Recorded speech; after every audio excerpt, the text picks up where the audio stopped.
not. I think something happened. Handled. That was the word, one word, sent from a phone in the quiet of an April evening. 8 minutes after Nancy Guthrie's pacemaker recorded its final heartbeat and went completely silent. One word. That is all he sent. Not help me. Not something happened. Not a single syllable of fear or confusion or grief.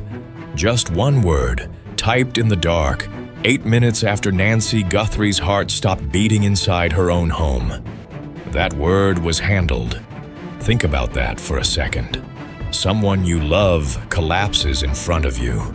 Your first instinct is to scream, to call 911, to pound on a neighbor's door, to do anything loud and desperate because every nerve in your body is pushing you towards saving them. That is what innocent people do. He sent one word, to a phone with no name attached to it. Nancy Guthrie was not the kind of woman who disappeared.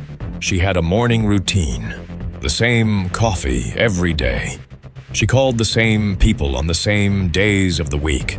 Her daughter, Savannah, described her as the gravitational center of the family.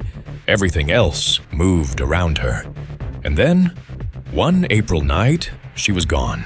No packed bags, no note, no goodbye.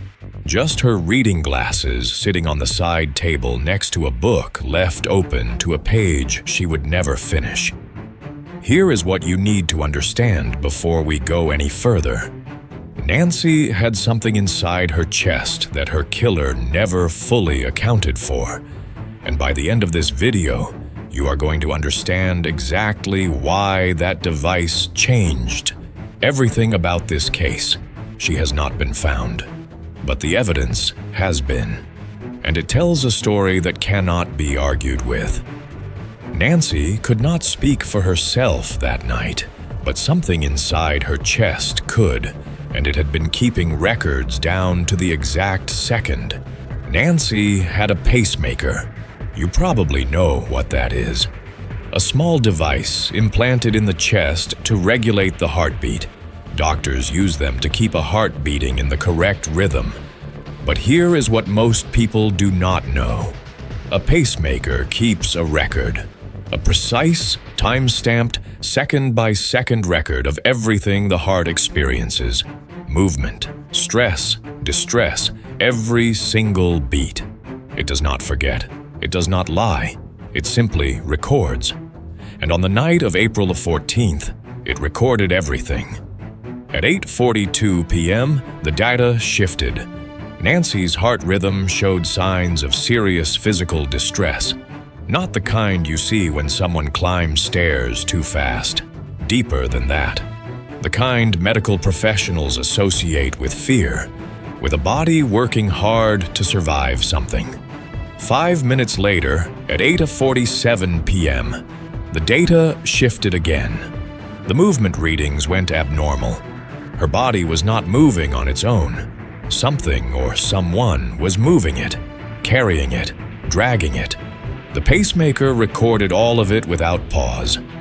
At 8:52 p.m., a serious cardiac event was recorded.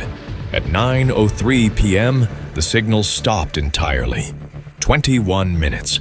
From the first sign of distress to complete silence. And in those 21 minutes, not one call for help was made. No ambulance, no 911, no neighbor alerted. The street outside stayed quiet. The neighborhood went on with its evening. Now here is where it gets worse. The security cameras around that house recorded nothing from that night. Not because of a power surge, not because of a glitch. Someone had placed the system into maintenance mode using valid login credentials before any of this began. You do not disable cameras in a panic. You disable them when you are preparing. And the garage, positioned at an angle completely invisible from the street, showed evidence of a heavy vehicle load being moved that same night. This was not chaos. This was a plan. Inside that house, the evidence pointed inward to what happened and exactly when. But the night was not over, and neither was the plan. After 9 p.m. that night, a device connected to that household started moving. Not aimlessly, not in the wandering pattern of someone who got in a car without a destination. This movement had direction from the very first turn. It headed away from the residential streets, through the commercial edge of the city, and out onto a highway leading into the desert. Now you need to understand what the desert means in a case like this. It is vast. It is remote. There are stretches where you can drive 20 minutes without seeing another vehicle or another light. The ground swallows things. Objects buried far from any road or trail can stay hidden for years, sometimes forever. Whoever drove that route knew exactly what the desert was for. Investigators followed the movement data to 2 separate stops. Here is what they found when they got there. 1. Tire tracks pressed deep into the ground, deeper than the vehicle's weight alone. Something heavy had been inside it. 2. The vehicle had backed in rather than pulling forward. That is how you position yourself when you are unloading something and need to minimize distance to the ground. 3. The soil nearby had been disturbed, compacted where it should have been loose, loose where it should have been packed firm. 4.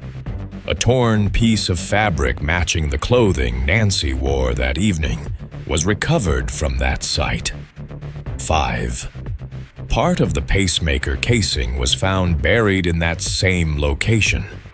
That last one stopped investigators completely. Removing a pacemaker from a person's body is not something that happens by accident. It requires tools. It requires time.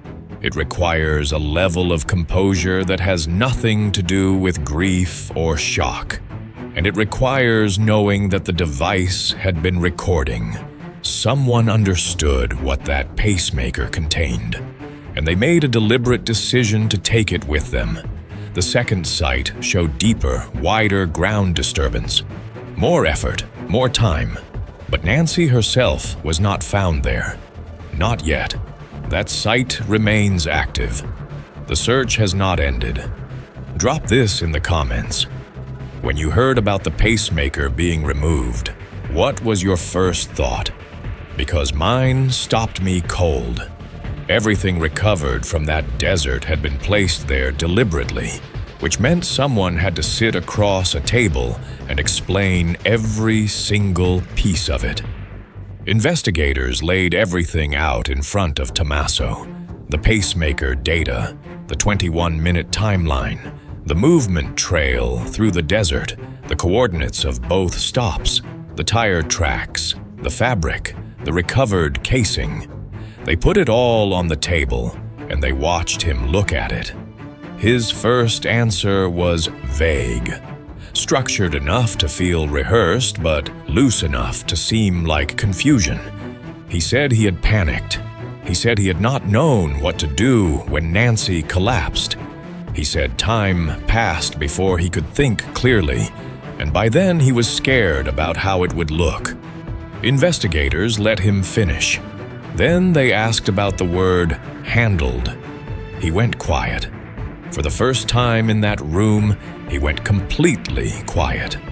They showed him the records, the timestamp, the prepaid phone with no name attached to it, the burner that had been purchased with cash and designed to leave nothing behind. His answer changed. He admitted contacting someone. He said he had needed assistance. They asked what kind of assistance. He paused for a long time. Then he said he had needed help with management. That word landed in that room and it did not leave. Management. Not help getting Nancy to a hospital. Not help figuring out who to call. Management. A situation being controlled according to a plan. Savannah later said that the word handled did not surprise her, that it felt exactly like him, like the language of a person who had always treated problems as things to be resolved rather than felt. That is perhaps the most chilling thing anyone said throughout this entire investigation. Tell me in the comments, when Savannah said that word didn't surprise her, what did that do to you? Because that line has stayed with me. Tommaso spoke, and every word revealed something he never meant to reveal. But the desert has not spoken yet. Not completely.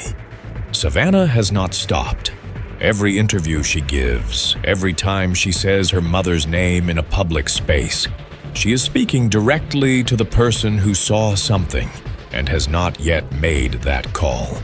She understands that missing persons cases run on tips, on the neighbor who noticed something strange, on the acquaintance who was asked a favor that felt wrong and stayed quiet about it.